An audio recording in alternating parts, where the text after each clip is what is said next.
Razstava Alenke Pirvan v Mednarodnem grafičnem in likovnem centru v Ljubljani je pravzaprav njena prva pregledna razstava. Gre za predstavitev 25 let njene prakse in pri pripravi razstave smo sodelovali kar štirje.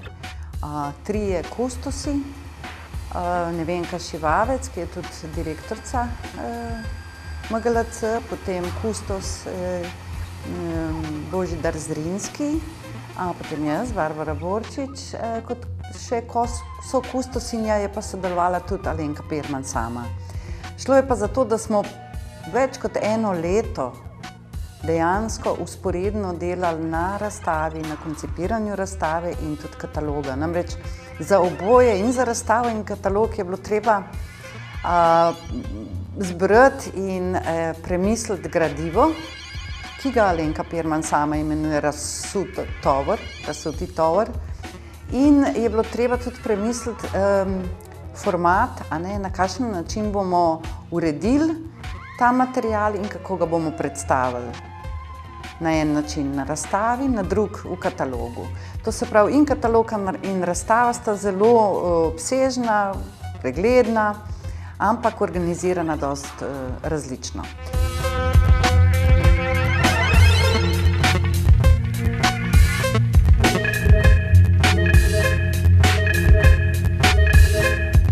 In sicer na razstavi imamo tako, da vstopimo pravzaprav že na razstavo, že pred stopniščem. Tam se nahaja njen prodajni program, ki je tokrat prvič in bo v MGLC-ju zdaj stalnica.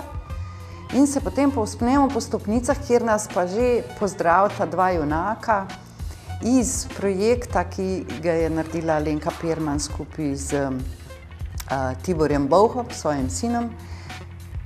In sicer to so podobe iz razgovorov v liftu. Naprej smo se pa dogovarjali tako, tudi katalog se začne z liftom, s projektom iz lifta, na enak način se začne in potem pri katalogu gremo kronološko nazaj. To se pravi proti projektom, ki so se zgodili prej. In na ta način smo hoteli v katalogu recimo dobiti to, da imamo mi en ta nelinearen način, da imamo mi možne tudi druge vstope v njena dela, če gremo od današnjega dne proti nazaj, in da jih tudi malo drugače povezujemo, hkrati pa s teksti, ki so nekateri iz tistega časa, iz katerega so projekti, nekateri teksti pa iz današnje perspektive, tudi imamo spet lahko različno refleksijo. Medtem ko na razstavi smo pa na en način, je tam na razpolago 7 dvoran in v teh 7 dvoranah smo na nek način naredili 7 majhnih razstav. Nismo se odločili niti za kronološki časovni red, niti topološki. To se pravi, niti po kronologiji nismo šli časovno, niti nismo šli glede na nekatere projekte, ki so kompleksnejši, nismo vseh elementov tega projekta dali v isto sobo. Ampak smo jih lahko spet, recimo temu, malo razpršili in s tem mogoče dobili eno drugačno celovitost njene prakse.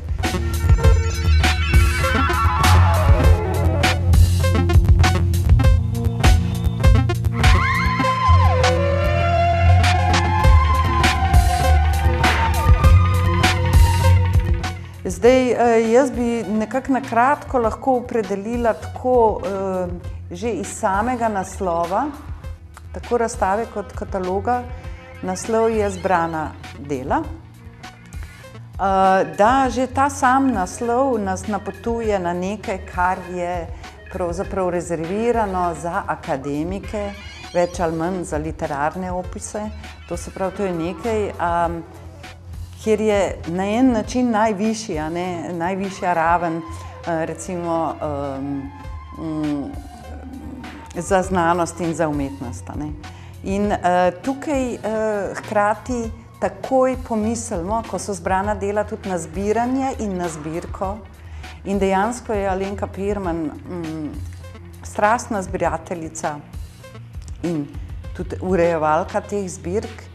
In sicer od tega, da je zbirala germanizme, nemške izposojenke v slovenščini in izdala tudi slovarček, do tega, da je zbirala skejte in je sopostavila te, kako bi rekla, prave, da tako rečemo, tiste funkcionalne skejte z skejti, ki jih je ona naredila kot objekte.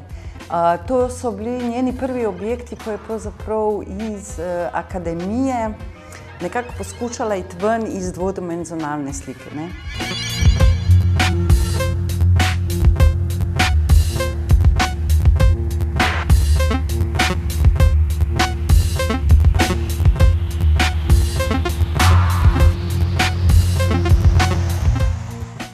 Potem je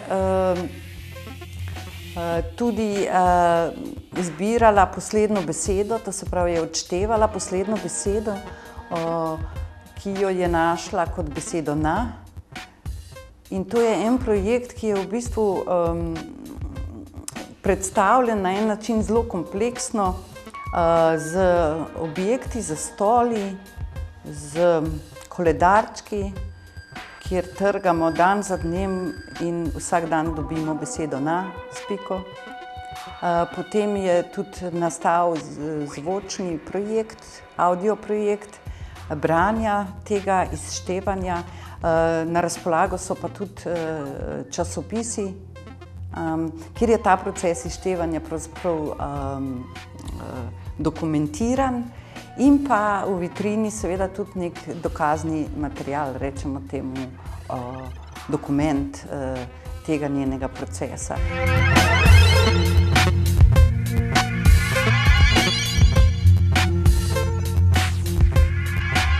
Njena dela nastajajo na podlagi zelo premišljene metodologije in tudi postopkov.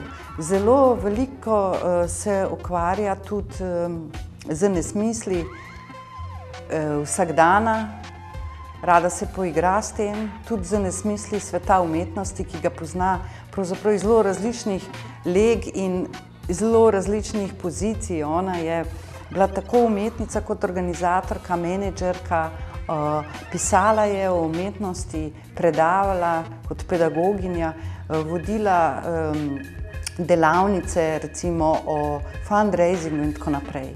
Tako da ona se s temi nesmisli rada poigra, hkrati pa je pravzaprav zelo resna umetnica, kar se tiče umetniške prakse in pa tudi pogojev produkcije.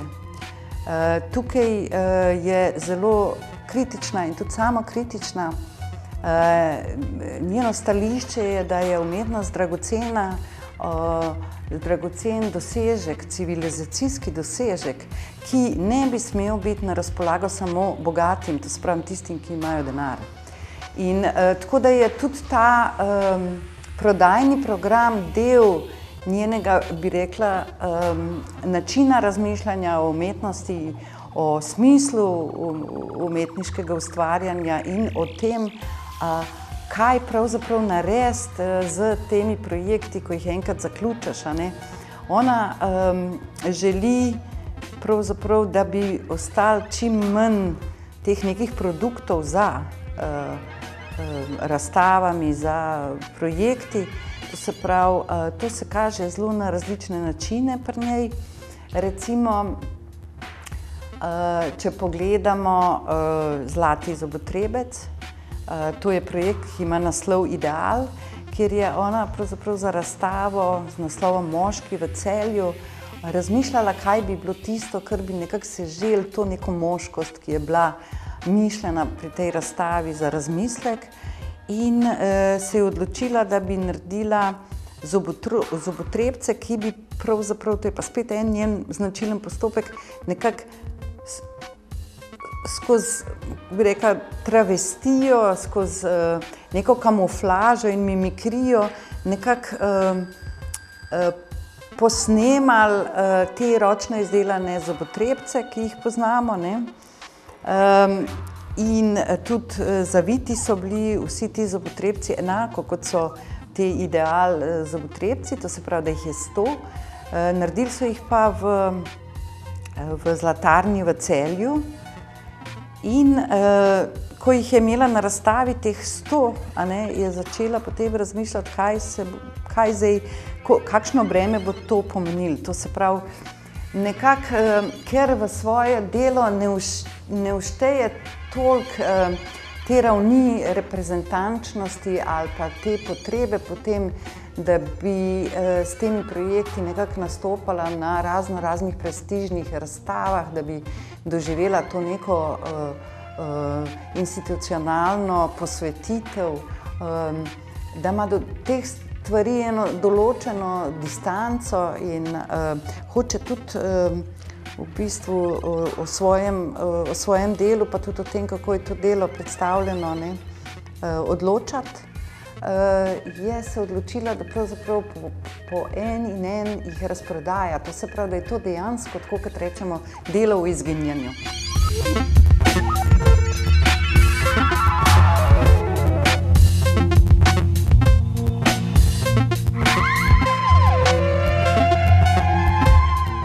Imamo eno značilnost še, to je ta, ki ni bila redka v 90-ih letih, da so umetniki v bistvu, poleg tega, da so ustanavljali zavode in društva, ustanavljali tudi fiktivne, a ne, namišljene institucije.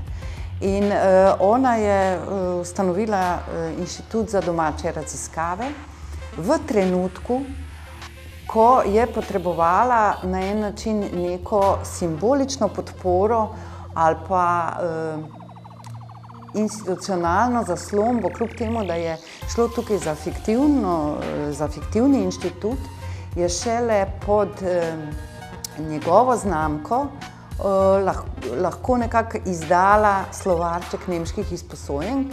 To je ta projekt Arktike Horule, ki je zelo kompleksen.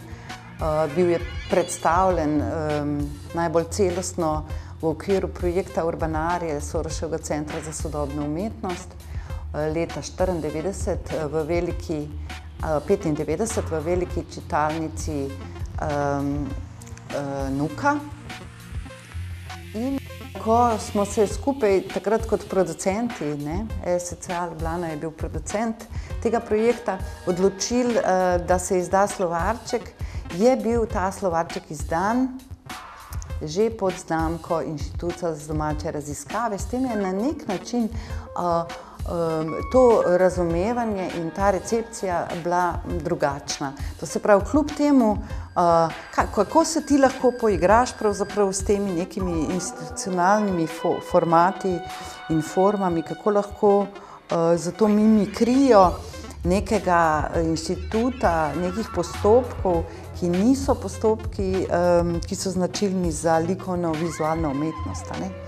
Kako lahko to pravzaprav izkoristiš. In tisti slovarček je izšel, bil je sprejet tako dosti nekako resno. To se pravi, takrat je res stopila to, kar ona velikokrat tudi pravzaprav poskuša, stopila ven iz ozkega polja likovnega in vizualnega v neko polje znanstvenega, mogoče tudi literarnega. In takrat je doživela kar nekaj takih slavospevov, vabljena je bila na različne kontaktne oddaje na radiju, zelo so se radi z njo pogovarjali, tudi klici strani poslušalcev so bili, vendar ena analiza iz stališča umetniškega projekta ni bila narejena do zdaj, ko smo dobili tekst Dušana Dovča, ki je pač objavljen v tem katalogu, ki je šel v razstavi. Je pa takrat izšla, recimo temu, pogubna kritika, ki je ta znanstveni aparat razkrila kot nezadosten, kot precej amaterski, s strani strokovnjaka za to, a ne. In takrat je tudi umetnica Alenka Pirman se odločila, da bo pravzaprav zaključila ta projekt. Hkrati je bil takrat slovarček pravzaprav že razprodan.